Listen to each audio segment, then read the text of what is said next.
If you think age softens the fire in a warrior's heart, think again. Hit that subscribe button right now, because what you're about to read will drag you into a storm of gunfire, betrayal, and shocking revelations as an elderly black woman's quiet ranch turns into a battlefield, and the cartel learns too late that they've stepped onto the property of a legendary special forces sniper who has been waiting her whole life for enemies stupid enough to come knocking. The night had been deceptively quiet on the outskirts of southern Texas, where old ranch houses sat like tired bones under the weight of the desert moon, and most people thought of the elderly black woman named Martha Jefferson as nothing more than a harmless widow with creaky knees and a soft voice, a woman who lived alone with her horses and dogs after her husband passed. But what the cartel didn't know, what they could never have imagined, was that Martha had once been one of the deadliest snipers in U.S.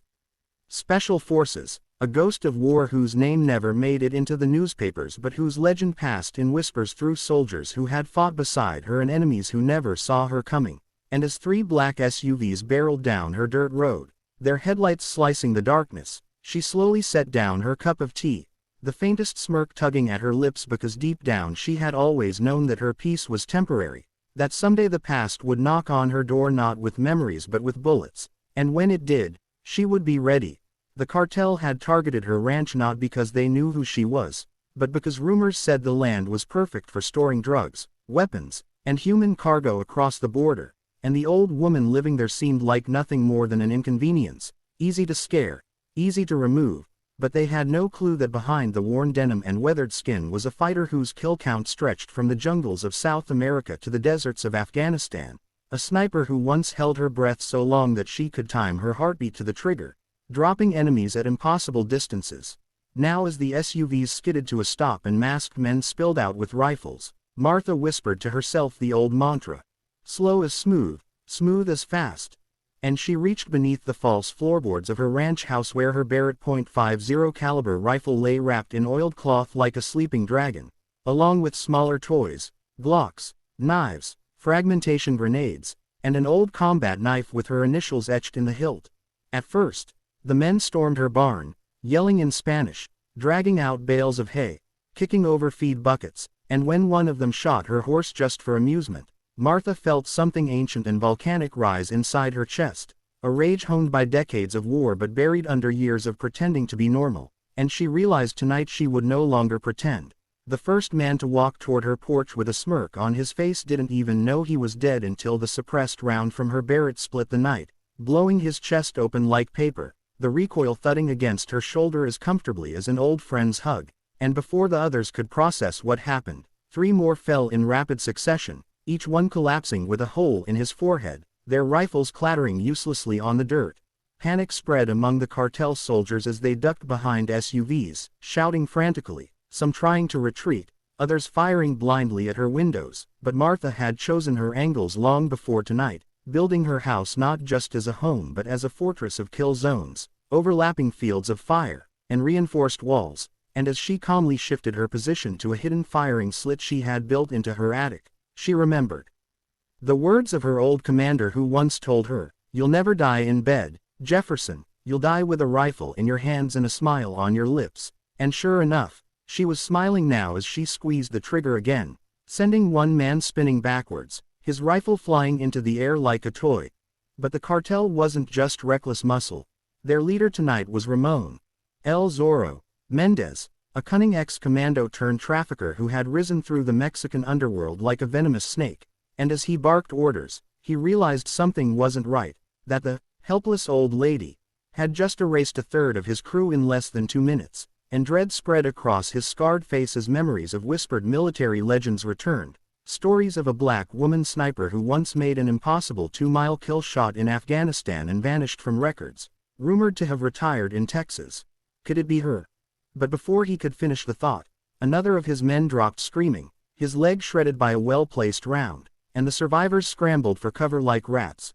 Martha didn't give them time. She shifted to guerrilla tactics, slipping out the back of her house with night vision goggles strapped over her wrinkled face, moving silently through the tall grass like a shadow, her years of training turning every step into poetry, and when 2 men tried to flank her from the east, she slit one's throat with her combat knife and disarmed the other so quickly that the young man collapsed on his knees, begging in Spanish for mercy, but Martha whispered coldly, I showed mercy once, and it cost my team their lives. Never again. Before silencing him with a single suppressed round to the temple, the firefight escalated into chaos. Headlights shattered, SUVs caught fire, the barn burned with a roar, and Martha used the flames as cover, her silhouette darting through smoke, picking off Cartel soldiers one by one, until the dirt road was littered with corpses, the smell of blood mixing with burning hay, and Ramon himself stood alone, teeth bared, clutching an Alaska 47 as he roared challenges into the night. Come on,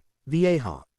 Face me like a soldier. And Martha, stepping calmly from the shadows with her Barrett resting casually against her hip, replied, I'm not a soldier anymore, son, I'm death, before dropping him with a single round that tore through his chest plate like paper. But just when she thought it was over, headlights appeared again on the horizon. 5 more SUVs loaded with reinforcements, heavily armed men with body armor, RPGs, and tactical training, not just thugs but cartel paramilitary, and for the first time in years, Martha felt her heart race not with fear but with exhilaration, because this was no longer about survival, this was war, and war was the only language she truly spoke. As the reinforcements spread out, Martha triggered the explosives she had buried around her property, mines disguised as rocks and cans, and the ground erupted with thunder, flipping SUVs, sending men flying through the air, their screams piercing the desert night, but still more came, pouring gunfire toward her house until walls splintered and windows shattered, and Martha retreated to her cellar,